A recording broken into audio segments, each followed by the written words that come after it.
नमस्कार, good morning, good afternoon, good evening तिघही एकाच वेळी. बाकी काय म्हणताय, बरं आहे ना? व्यवस्थित चाललंय ना सगळं? Okay, yes. आज आपण पेज नंबर 43 वरचा क्वेश्चन नंबर 2 लर्न करणार आहे. पेज नंबर 43 वरती म्हणजे जे आपलं 11चं जे टेक्स्टबुक आहे, त्या 11च्या टेक्स्टबुक मधला जो पेज नंबर 43 आहे, त्या पेज नंबर 43 वरचा आपण क्वेश्चन नंबर 2 आज लर्न करणार आहे, लक्षात ठेवाल. काय क्वेश्चन नंबर 2 पाहूया एकदा.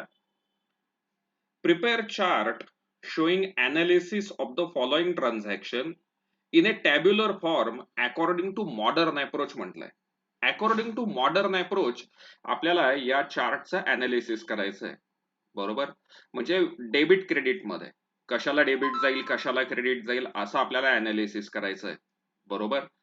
परंतु हे अनालिसिस करताना या चार्ट मध्ये मी आणखीन एक एक्स्ट्रा पार्ट ऍड करतोय. तो एक्स्ट्राचा पार्ट आहे तो म्हणजे अकाउंटिंग इक्वेशन. त्याच्या आधी आपण एकदा छोटीशी रिव्हिजन घेऊया, मॉडर्न अप्रोच काय आणि अकाउंटिंग इक्वेशन काय. बरोबर? What is accounting equation?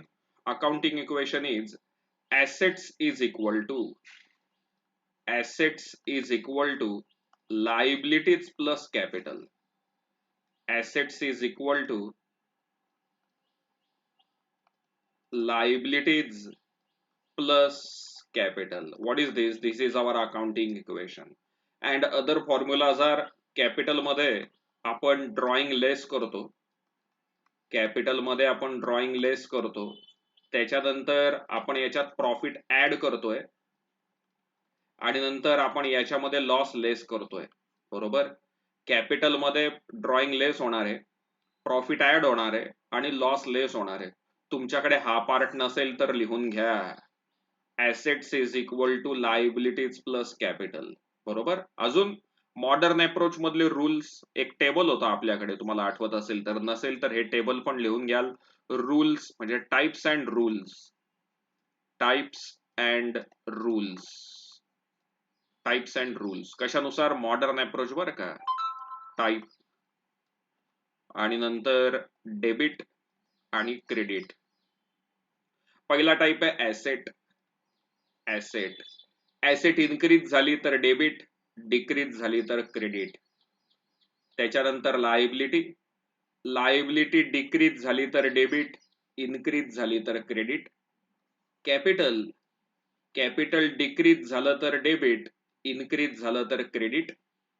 त्याच्यानंतर कॅपिटल म्हणजे अल्सो ड्रॉइंग अल्सो. त्याच्यानंतर एक्सपेन्सेस. इन्क्रीज झाले तर डेबिट, डिक्रीज झाले तर क्रेडिट. आणि नंतर इन्कम और प्रॉफिट. इन्कम और प्रॉफिट डिक्रीज झालं तर डेबिट आणि इन्क्रीज झालं तर डेबिट. हे सुद्धा रूल तुम्ही लिहून घेणार आहेत. लिहून घ्याल. मी तुम्हाला 5 मिनिटाचा वेळ देतो हे लिहून घ्यायला. हा भाऊ बाजूला करतो माझा चेहरा. बस, परांजपे सरांनी त्यांचा चेहरा बाजूला केला. लिहून घ्या, लिहून घ्या. assets is equal to liabilities plus capital. Capital minus drawing. Drawing decreases capital. Drawing मुळे कॅपिटल काय होतं? कमी होतं, लक्षात राहू द्याल. प्रॉफिट मुळे कॅपिटल वाढतं आणि लॉस मुळे कमी होतं. मॉडर्न अप्रोच मधले रूल्स काय आहेत? मॉडर्न अप्रोच मध्ये ऍसेट इन्क्रीज झाली तर डेबिट द्यायचंय, डिक्रीज झाली तर क्रेडिट द्यायचंय. लायबिलिटी डिक्रीज झाली तर डेबिट द्यायचंय, इन्क्रीज झाली तर डेबिट क्रेडिट द्यायचंय. कॅपिटल डिक्रीज झालं तर डेबिट आणि इन्क्रीज झालं तर क्रेडिट. एक्सपेन्सेस इन्क्रीज झाले तर डेबिट, डिक्रीज झालं तर क्रेडिट. इन्कम डिक्रीज झालं तर डेबिट आणि इन्क्रीज झालं तर credit. Yes. Any doubt up to this? Perfectly clear? Okay, let start the problem. Let start. तुम्ही इथे स्क्रीनशॉट पण काढून घेऊ शकता. इकडे एक स्क्रीनशॉट पण काढून घ्यायला हरकत नाही, म्हणजे मग तुमच्या समोर याचा आन्सर घेताना तुम्हाला सोपं जाईल. आणि नोटबुक मध्ये लिहायला विसरू नका. नोटबुक मध्ये लिहायला विसरू नका. Okay, yes. प्रॉपर ड्रॉ करून घेऊ.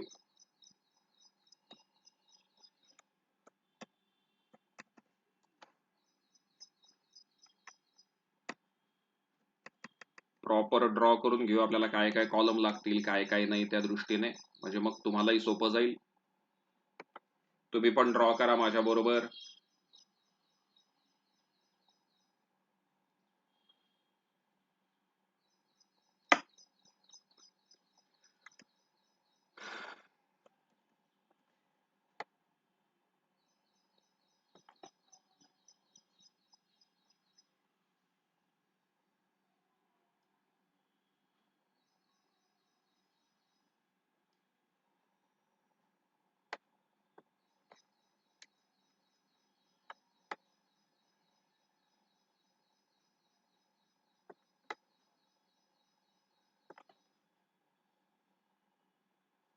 पहिला कॉलम नंबर, त्याच्यानंतर name of accounts, name of accounts, त्याच्यानंतर त्याचा टाईप,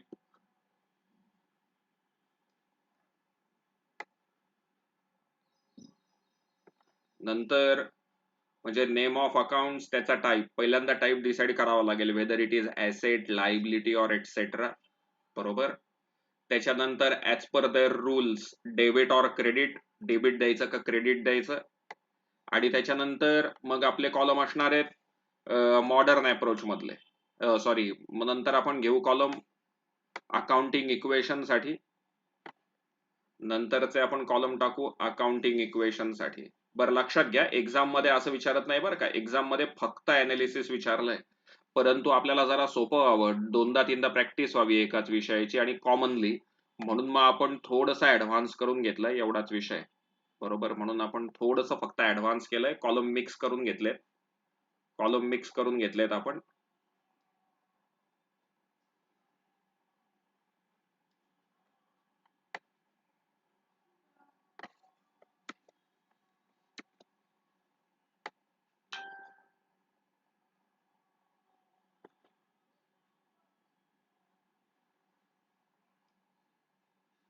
हा झाला ऍसेट्सचा. Assets is equal to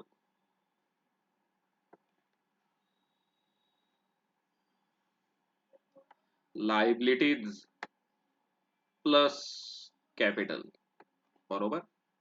liabilities plus capital, आणि इकडे शेवटी आपण त्याचं एक्सप्लेनेशन ठेवूया आपण, म्हणजे काही जर आपल्याला एक्स्ट्राच्या वर्किंग नोट्स लागल्यात तर त्याच्यासाठी आपण हा शेवटचा कॉलम ठेवू इथपर्यंतचा, म्हणजे काही आणखीन एक्स्ट्राच्या गोष्टी काही कराव्या लागल्या तर आपल्याला ते जरा उपयोगी ठरेल, बरोबर ना. एक्स्ट्राचं काही घ्यावं लागलं, टाकावं लागलं काही, तर त्याच्यात हे आपल्याला उपयोगी ठरू शकतं, बरोबर. तुम्ही पण अशाच पद्धतीने कॉलम ड्रॉ करून घ्या तुमच्या नोटबुक मध्ये. चला फास्ट सुरुवात करा, नोटबुक मध्ये ड्रॉ करून घ्याल कॉलम.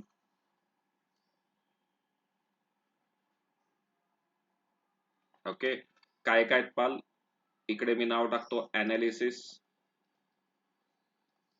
अनालिसिस हा पहिला कॉलम आहे नंबर, त्याच्यानंतर इकडे आहे नेम ऑफ अकाउंट्स, कुठले कुठले अकाउंट्स आहेत, त्याच्यानंतर त्यांचा टाईप, इथे वाटलंच तर आधी लिहून ठेवतो मॉडर्न अप्रोच, म्हणजे लक्षात राहील कधी काळी अभ्यासाला बसलात तर की हे नेमकं काय होतं. मॉडर्न अप्रोच, टाईप, त्याच्यानंतर डेबिट ऑर क्रेडिट, त्याच्यानंतर इकडे अकाउंटिंग इक्वेशन. काय आपलं accounting equation, assets is equal to liabilities plus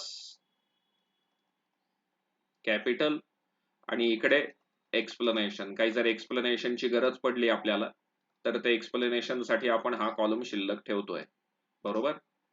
एक्सप्लेनेशनची गरज पडली तर त्याच्यासाठी आपण हा कॉलम शिल्लक ठेवणार आहे एक्सप्लेनेशन साठी. तुम्ही इथे स्क्रीनशॉट काढून घेऊ शकतात किंवा ड्रॉ करून घेऊ शकतात लगेच.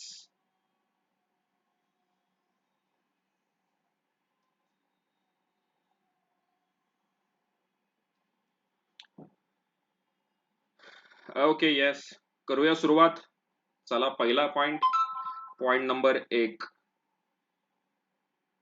Point number 1.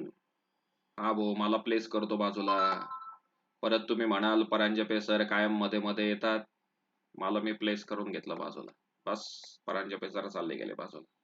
बरं, तो मधला कॉलम शिल्लक राहील ना, माझ्या मागे गेलेला कॉलम, तो कुठला आहे? नेम ऑफ अकाउंट्स आहे हा, विसरू नका बरं का. तो जो कॉलम आहे तो कुठला आहे? तो नेम ऑफ अकाउंट्स. हा पहा, नेम ऑफ अकाउंट्स. बरोबर, तो नेम ऑफ अकाउंट्स आहे. ठीक आहे, करायची सुरुवात. ओके, चला पहिली एंट्री काय होती पण? पहिली एंट्री दिली आहे क्वेश्चन मध्ये, मेघराज स्टार्टेड बिझनेस. मेघराजने बिझनेसला सुरुवात केली. Meghraj started business.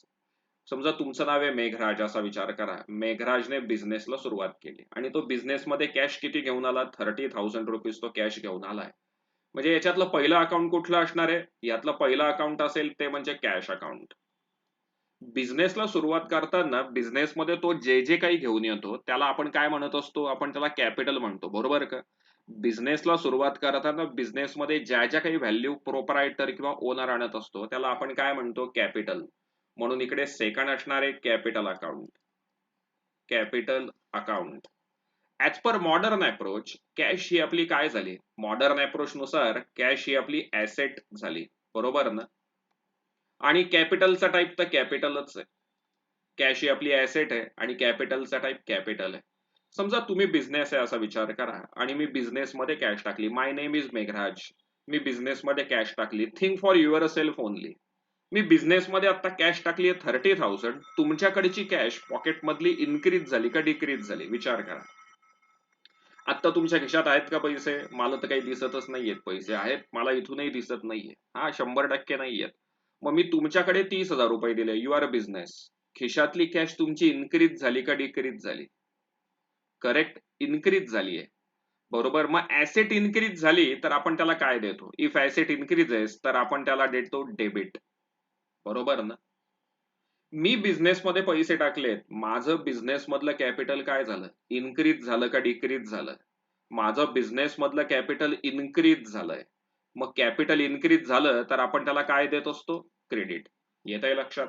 Asset increase झाली तर ऍसेटला डेबिट द्यायचं आणि कॅपिटल इन्क्रीज झालं तर कॅपिटलला क्रेडिट द्यायचं. आता बिझनेस मधली ऍसेट इन्क्रीज झाली आहे, बरोबर? म्हणजे बिझनेस मध्ये म्हणजे तुमच्याकडे ऍसेट किती आहेत? मला वाटतं तुमच्याकडे ऍसेट आहेत 30,000च्या. आता आपण कोणाकडनं कर्ज घेतलं का? नाही. म्हणजे आपलं कॅपिटल झिरो आहे. सॉरी, लायबिलिटी झिरो आहे. म्हणजे माझं कॅपिटल किती आहे? 30,000 आहे. लक्षात आलंय? Any doubt? ओके. इथे एक्सप्लेनेशन मध्ये मी तुम्हाला लिहून देऊ शकेल, ऍसेट इन्क्रीज झाली आहे आणि कॅपिटल पण काय झालंय? इन्क्रीज झालंय. दोन्ही इन्क्रीज झालेत.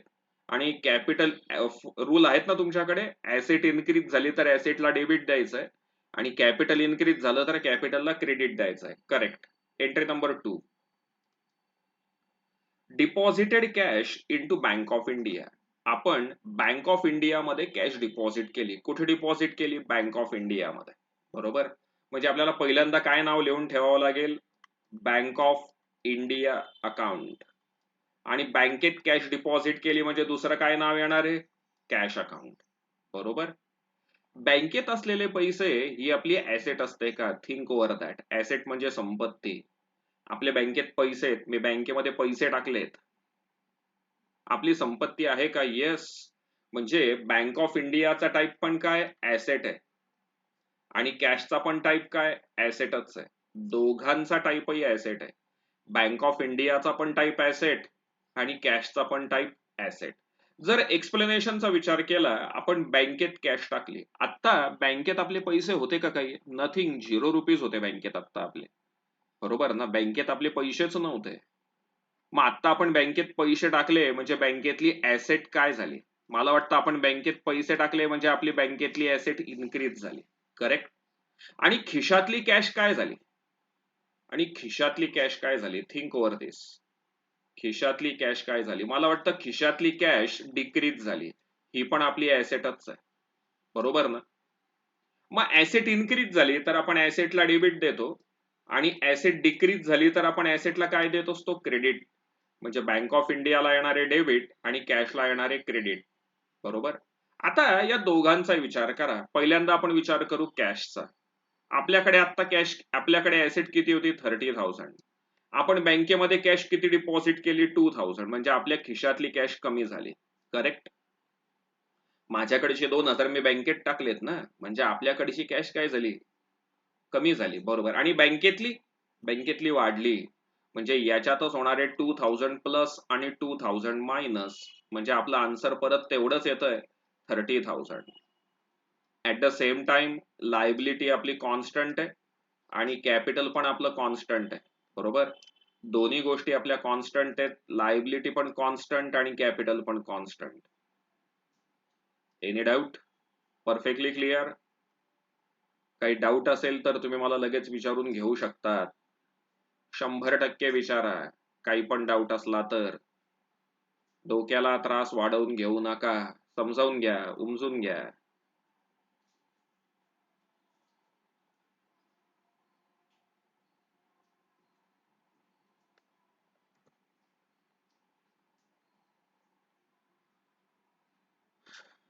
समजून उमजून लिहा.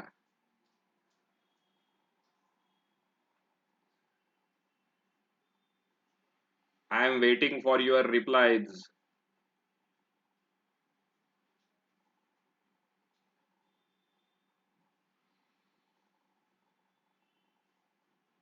समजतंय का?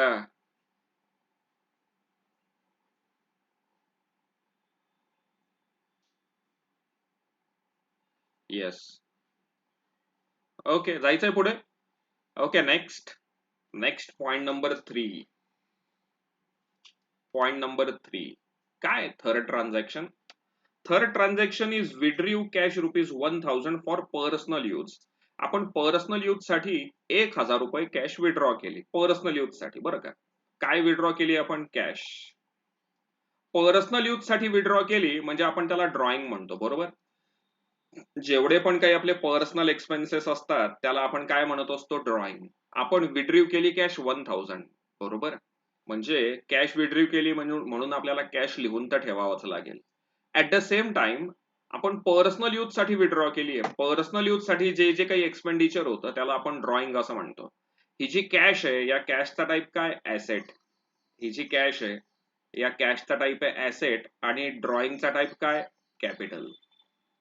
कॅशचा टाईप आहे ऍसेट आणि ड्रॉइंगचा टाईप आहे कॅपिटल. येस. विचार करा, मी तुमच्याकडनं कॅश विड्रॉ मी तुमच्याकडनं कॅश विड्रॉ केली आहे तुमच्याकडनं. मग मी जेव्हा तुमच्याकडनं कॅश विड्रॉ करतो तेव्हा कॅश काय होते? डिक्रीज होते. बरोबर. मी तुमच्याकडनं पैसे घेतले पर्सनल यूज साठी. Who are you? You are business. मी तुमच्याकडनं पर्सनल यूज साठी पैसे घेतले. तुम्ही बिझनेस आहे. मग at the same time me personal use साठी पैसे घेतल्यामुळे कॅपिटल पण काय झालं? पर्सनल यूज साठी जेव्हा मी पैसे घेतले तर पर्सनल यूज साठी पैसे घेतल्यामुळे माझं ड्रॉइंग पण काय झालं? कमी झालं. बरोबर आहे का? Check the rule. Asset decreases. Asset decrease झाली तर आपल्याला ऍसेटला क्रेडिट द्यायचंय आणि कॅपिटल डिक्रीज झालं तर आपल्याला कॅपिटलला डेबिट द्यायचंय. Any doubt? नथिंग. ओके. मी पर्सनल यूज साठी विड्रॉ केले 1000. मी बिझनेस मधून पर्सनल यूज साठी 1000 रुपीज विड्रॉ केले. म्हणजे आता माझ्याकडे कॅश किती? तुमच्याकडे कॅश किती होती? बिझनेस मध्ये कॅश होती 30,000. मी त्याच्यातून 1000 विड्रॉ केले म्हणजे 1000 मायनस झाले. म्हणजे आता तुमच्याकडे ऍसेट किती उरले? 29,000. Correct. At the same time liability झिरोच आहे. ड्रॉइंग मुळे कॅपिटल पण कमी होतं ना, म्हणून याच्यातून 1000 रुपीज ड्रॉइंगचे मायनस झाले. आपण फॉर्म्युला लिहून घेतला होता पहा आत्ताच सुरुवातीला. तुम्ही त्याचा स्क्रीनशॉट पण काढलाय. 1000 रुपीज मायनस केल्यानंतर म्हणजे कॅपिटल मधून ड्रॉइंग मायनस होतं, म्हणून याचा आन्सर किती येणार? 29,000 येणार. Perfectly clear? Okay. Next transaction number 4. Purchase goods on credit from Nilesh. आपण निलेश कडनं उधारीत गुड्स परचेस केलेत. कोणाकडनं? निलेश कडनं. परचेस केलेत म्हणून पहिल्यांदा लिहावं लागणारे परचेस अकाउंट. बरोबर. निलेश कडनं उधारीत खरेदी केलेत म्हणून second name is Nilesh account. बरोबर. आपण गुड्स परचेस केलेत उधारीत म्हणून आपल्याला पहिल्यांदा लिहायचंय निलेश अकाउंट, परचेस अकाउंट. आणि आपण उधारीत खरेदी केलेत म्हणून येणार आहे निलेश अकाउंट. आता आपण गुड्स परचेस केले, प्रॉफिट झाला का लॉस झाला? मला वाटतं इट इज एक्सपेंडिचर. याचा टाईप आहे एक्सपेन्स. आणि आपण उधारीत खरेदी केलेत म्हणून निलेशचा टाईप आहे लायबिलिटी. येत आहे लक्षात? Any doubt? आपण नाही का बाजारात जातो, काही पण खरेदी करतो, आई वडील खूप शिव्या देतात आपल्याला, काय म्हणशील, खूप खर्च करून आला. बरोबर ना? मलाही असंच वाटतं, जेव्हा जेव्हा आपल्याला कोणी पण सांगतं जा बाजारात परचेस करून आणा, खर्च होऊन जातो आपला, एक्सपेंडिचर. बरोबर ना? आपण निलेशकडनं क्रेडिटमध्ये गुड्स परचेस केलेत, विचार करा आपल्याला पेएबल आहे का रिसिवेबल आहे. आय थिंक दॅट अमाऊंट आपल्याला पेएबल आहे. आणि मग जे पेएबल असतं त्याचा टाईप काय असतो, liability. Any doubt? Perfectly clear? Okay. Yes, थांबा मी जरा हे एक्सटेंड करून घेतो लाईन्स, म्हणजे जरा सोपं जाईल. 1 मिनिट ओनली. प्रॉपर ड्रॉ करून घेतो एकदा.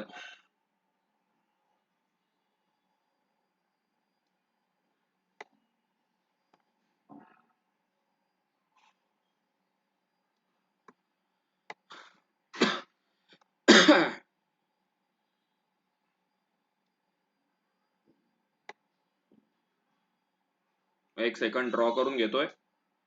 Give me 1 minute. 1 मिनिट द्याल फक्त, ड्रॉ करून घेऊ छानपैकी.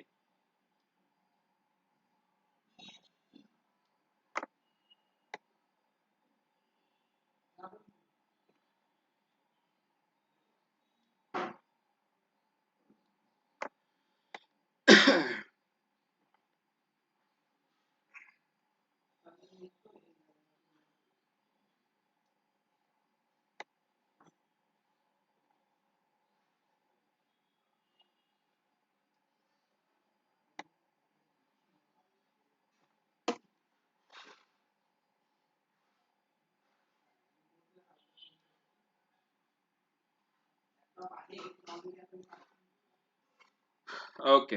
बरं आता काय काय झालंय पाहूया आपण. बरं आता आपण गुड्स उधारीमध्ये खरेदी केलेत, बरोबर. आपण एक्सपेन्स केलाय. आपण खरेदी केल्यामुळे काय झालं, आपला एक्सपेंडिचर काय झाला, मला वाटतं आपला एक्सपेंडिचर इन्क्रीज झाला, बरोबर. आपण निलेशकडनं गुड्स उधारीत परचेस केलेत, म्हणजे निलेश ही आपली लायबिलिटी आहे. उधारीत खरेदी केल्यामुळे आपली लायबिलिटी पण इन्क्रीज झाली, बरोबर. Check the rule as per the modern approach. If expense increases, आपल्याला त्याला डेबिट द्यायचं आहे. एक्सपेन्स इन्क्रीज झाला तर त्याला डेबिट असणार आहे. हा बोल. ओके. एक्सपेन्स इन्क्रीज झालाय तर आपल्याला एक्सपेन्सला डेबिट द्यायचं आहे, आणि लायबिलिटी इन्क्रीज झाली तर आपल्याला लायबिलिटीला क्रेडिट द्यायचं आहे. रूल चेक करतायत ना तुम्ही? एक्सपेन्स इन्क्रीजेस, एक्सपेन्सला डेबिट, आणि लायबिलिटी इन्क्रीजेस, लायबिलिटीला क्रेडिट. बरोबर ना? काही डाऊट असेल तर विचारा बरं का. Perfectly clear? ओके. बरं आता आपण गुड्स किती रुपयाचे परचेस केलेत? आपण गुड्स परचेस केले 2000 रुपीजचे. आपण 2000चे गुड्स परचेस केलेत. मित्र आणि मैत्रिणींनो, जर मला जर विचारलं ना पर्सनली की परांजपे सर तुम्हाला काय आवडतं, तर मी सांगेल मला आहे ना, पर्सनली मला फक्त आणि फक्त मला मॉडर्न अप्रोचच, मला पर्सनली फक्त म्हणजे आपण त्याला काय म्हणतो, ट्रॅडिशनल अप्रोचच फक्त मला आवडतो. मला मॉडर्न अप्रोच अजिबात आवडत नाही, कारण आहे ना याच्यामधले जे रूल्स आहेत ना ते थोडेसे कॉम्प्लिकेटेड आहेत. बरं मी आता इथे एक्सपेन्स हा टाईप घेतलाय, बरोबर, परचेसचा टाईप एक्सपेन्स घेतलाय. आता काय होतं माहितीये का, की जर परचेसचा म्हणजे मॉडर्न अप्रोच मध्ये जर आपण याचा टाईप एक्सपेन्स जर घेतला, तर as per the rule expenses हे कॅपिटल मधून लेस होतात, बरोबर ना. एक्सपेन्सेस काय होतात, कॅपिटल मधून लेस होतात, पण परचेस केल्यामुळे ऍसेट इन्क्रीज होते का डिक्रीज होते? Please think over this. Please think over this. Asset increase होते का डिक्रीज होते? परचेस केल्यामुळे ऍसेट काय होणार, इन्क्रीज का डिक्रीज? मला वाटतं इन्क्रीज होणार, बरोबर ना. आणि म्हणून माझं पर्सनल ओपिनियन असं आहे की याचा टाईप हा रिअलच असला पाहिजे. याचा टाईप काय असला पाहिजे, रिअल किंवा ऍसेट, असं माझं पर्सनल ओपिनियन आहे, हे लक्षात राहू द्या.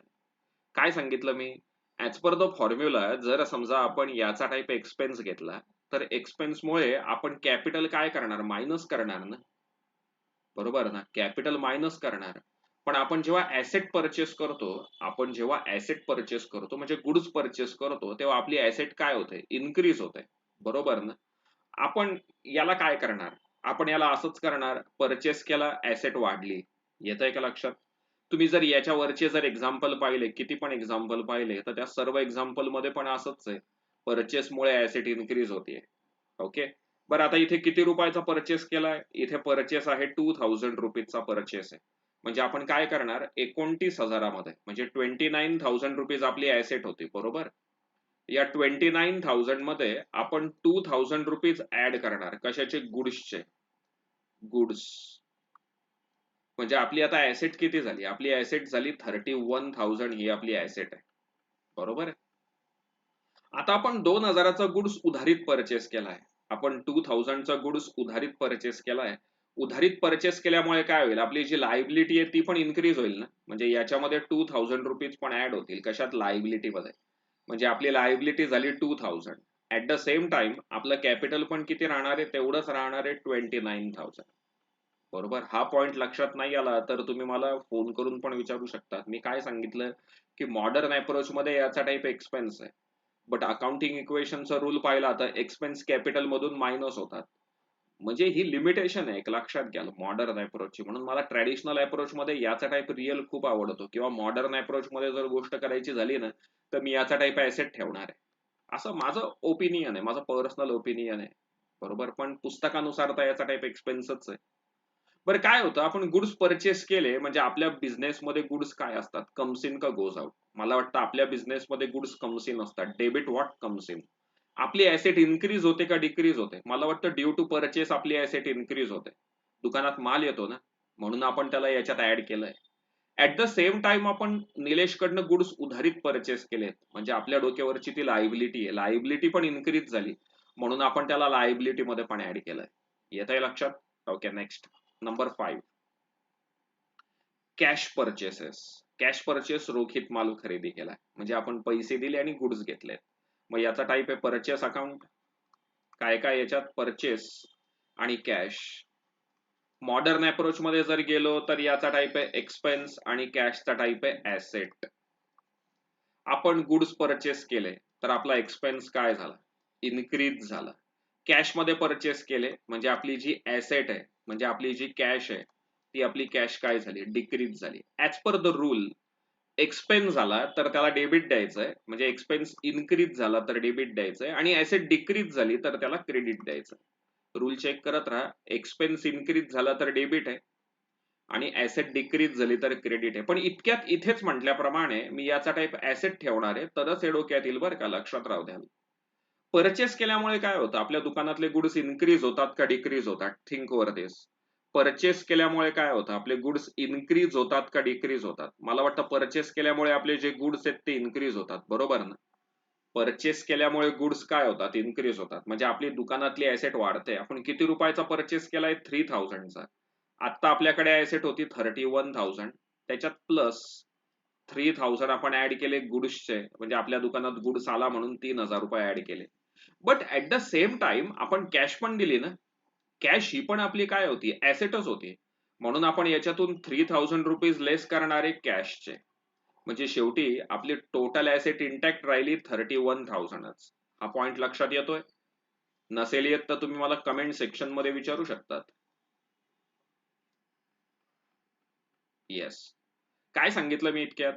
की आपण गुड्स परचेस केले म्हणजे खिशातली कॅश दिली. आपल्या पॉकेट मधली आपण कॅश दिली तर आपल्याकडची ऍसेट डिक्रीज झाली. बरोबर आहे? आपण पैसे दिले आणि माल घेतला ना. माल घेतला म्हणजे आपली ऍसेट काय झाली? इन्क्रीज झाली. म्हणून आपण ऍसेट मध्ये ऍड केलं आणि कॅश मधून आपण मायनस केलं. कन्सेप्ट समजली? एक एक मिनिट मला फक्त द्याल. Give me 1 minute. Only 1 minute.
Okay, phone होता एक महत्वाचा, बाकी काही नाही. बर, आपला मुद्दा असा चालला होता की आपण ऍसेट परचेस केली तर आपली ऍसेट इन्क्रीज झाली, बरोबर, म्हणून आपण गुड्स ऍड केले त्याच्यात. आणि कॅश काय केली आपण, पेड केली, म्हणजे मायनस झालं तिथे, बरोबर आहे. Next entry number 6. Entry number 6 तिकडे होतं paid wages. What is mean by wages? Wages means remuneration of the workers is called as wages. जे वर्कर्स असतात त्या वर्कर्सच्या पगाराला आपण काय म्हणत असतो, आपण वेजेस म्हणत असतो. जे वर्कर्स आहेत त्या वर्कर्सच्या पगाराला आपण वेजेस म्हणतो. म्हणजे मराठीत सांगायचं झालं तर त्याला आपण मजुरी म्हणतो. म्हणजे याच्यातलं पहिलं नाव येणार आहे ते म्हणजे वेजेस अकाउंट. आणि वेजेस पेड केले म्हणजे काय पेड केलं आपण, कॅश पेड केली, लक्षात ठेवा. वेजेस पेड केले म्हणजे आपण काय पेड केली, आपण कॅश पेड केली आहे. वेजेसचा टाईप एक्सपेंडिचर आणि कॅशचा टाईप ऍसेट, बरोबर. वेजेसचा टाईप एक्सपेंडिचर आहे आणि कॅशचा टाईप काय असणार आहे, ऍसेट असणार आहे. वेजेसचा टाईप एक्सपेंडिचर आहे. आपण वेजेस पेड केले म्हणजे आपला एक्सपेन्स काय झाला. आपण जेव्हा वेजेस पेड करतो तेव्हा आपला टाईप काय झाला, म्हणजे आपली ऍसेट, आपला खर्च काय झाला, इन्क्रीज झाला. मी मजुरी पेड केली म्हणजे माझा खर्च वाढला आहे. आणि at the same time wedges paid केल्यामुळे माझी जी कॅश आहे ती काय झाली, ती डिक्रीज झाली. येत आहे लक्षात. वेजेस पेड केल्यामुळे एक्सपेन्स इन्क्रीज झाला. कॅश म्हणजे काय, ऍसेट आहे, ऍसेट डिक्रीज झाली. Check the rule. आपण जर रूल चेक केले तर एक्सपेन्स इन्क्रीज झाला तर आपल्याला एक्सपेन्सला डेबिट द्यायचं आहे आणि ऍसेट डिक्रीज झाली तर आपल्याला ऍसेटला क्रेडिट द्यायचं आहे. Any doubt? Perfectly clear? Okay. बरं, वेजेस पेड केले, किती पेड केले वेजेस, आपण वेजेस पेड केलेत 400 रुपीज, आपण वेजेस पेड केलेत. आपण 400 रुपये वेजेस पेड केलेत. आपण जेव्हा वेजेस पेड करतो तेव्हा आपल्या खिशातली कॅश जाते, बरोबर ना. वेजेस पेड केले तर आपल्या पॉकेट मधली जी कॅश आहे ती गोज आउट असणार आहे. म्हणजे आपली ऍसेट काय होणार, डिक्रीज होणार. म्हणजे आता आपली ऍसेट आहे 31,000. याच्यातून जे वेजेस आहेत, किती पेड केले आपण वेजेस, आपण वेजेस पेड केलेत आता 400 रुपीज. म्हणजे याच्यातून 400 रुपीज आपल्याला मायनस करायचे आहेत. याच्यातून आपल्याला 400 रुपीज मायनस करायचे आहेत. म्हणजे आता आपल्याकडे ऍसेट उरली आहे 30,600, बरोबर. आपली लायबिलिटी तेवढीच राहिली आहे 2,000. एक्सपेन्स झालाय as per the formula. Capital मधून एक्सपेन्स मायनस होतात. म्हणजे आता इथे आहे 29,000, त्याच्यामधून एक्सपेन्स मायनस होणार आहेत. एक्सपेन्स आपले झालेत 400 रुपीज. म्हणजे आपली ऍसेट किती राहिली आहेत, आपली ऍसेट राहिली आहे 28,600. Any doubt? Perfectly clear? काहीही डाऊट असेल तर विचारून घ्या मला. नक्की समजतंय? Okay, yes. मी याच्यातली आणखीन एक एंट्री सांगणार आहे आणि उरलेल्या एंट्री तुम्हाला होमवर्कला असणार आहेत, हे लक्षात राहू द्याल. फक्त एक एंट्री. उरलेल्या एंट्री 100% तुम्हाला होमवर्कला आहे. जेव्हा तुम्ही मला भेटणार ऑफलाईन मध्ये तेव्हा मी अशी अपेक्षा ठेवेल किंवा माझं, तुमच्याकडे नंबर आहेच, माझा नंबर लिहून ठेवता का. माझा नंबर आहे 92686894,253. म्हणजे युट्यूब वरती जे स्टुडंट्स हे लेक्चर नक्की पाहतील त्यांनी होमवर्क सोडवल्यावरती या नंबरवरती तुम्ही मला तुमचा आन्सर पाठवू शकतात व्हॉट्सअपला. म्हणजे मी करेक्ट रॉंग काय असेल नसेल ते मी तुम्हाला सांगू शकेल. आणि आपलं तुम्हाला परत एकदा आठवण करतो, प्ले स्टोअर वरती पण आपलं ऍप आहे बरं का. म्हणजे तुम्ही ते ऍप डाउनलोड पण करू शकतात. म्हणजे त्या ऍप मधून पण तुम्ही मला होमवर्क तुमचे सेंड करू शकतात. ओके. आणखी एक लास्ट एंट्री, उरलेल्या एंट्री तुम्हाला होमवर्कला आहे. ओके. Last entry number 7. काय लास्ट एंट्री नंबर 7 उरलेल्या होमवर्कला आहेत, परत एकदा सांगतो. Purchase a chair for office use. आपण ऑफिस यूज साठी चेअर परचेस केली. What is mean bye chair? I think that chair means furniture. Chair म्हणजे फर्निचर. चेअर परचेस केली म्हणजे काय दिली आपण, कॅश पे केली, बरोबर ना. फर्निचरचा टाईप ऍसेट आणि कॅशचा पण type asset. Both are our asset. आपण चेअर परचेस केली आहे, बरोबर. चेअर परचेस केली म्हणजे आपली ऍसेट, म्हणजे जे फर्निचर आहे, जी आपली ऍसेट आहे, जे आपलं फर्निचर आहे ते काय झालं, इन्क्रीज झालं, बरोबर. जी आपली कॅश आहे ती पण आपली ऍसेट आहे, ती काय झाली, ती डिक्रीज झाली, बरोबर. ऍसेट इन्क्रीज झाली तर ऍसेटला डेबिट द्यायचंय, ऍसेट डिक्रीज झाली तर ऍसेटला क्रेडिट द्यायचं. आपण किती रुपयाची चेअर परचेस केली, आपण चेअर परचेस केली 3,200 रुपीजची.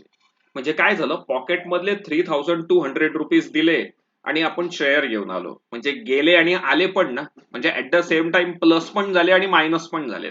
म्हणजे आता आपली ऍसेट होती 30,600 रुपीजची, याच्यातून मायनस करायचंय 3,200 फॉर कॅश आणि याच्यात प्लस करायचंय 3,200 फॉर शेअर.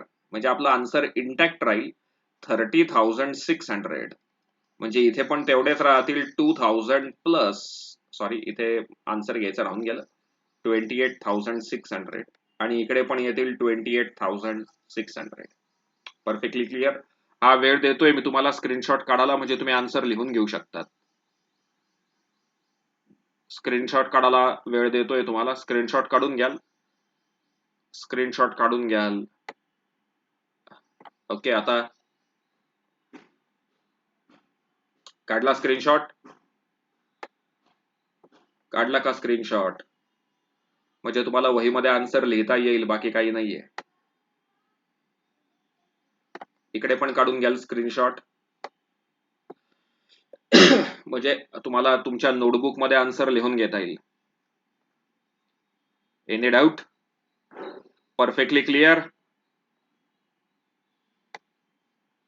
काहीही डाऊट असेल तर तुम्ही मला विचारू शकतात, माझा नंबर तुमच्याकडे आहेच. अजूनही तुम्ही आपलं चॅनल सबस्क्राईब केलं नसेल तर सबस्क्राईब करा, लाईक करा, शेअर करा आणि मुख्य म्हणजे कमेंट करायला विसरू नका. तोपर्यंत टेक केअर, बाय बाय, काळजी घ्या स्वतःची, घरच्यांची आणि आजूबाजूच्यांची पण.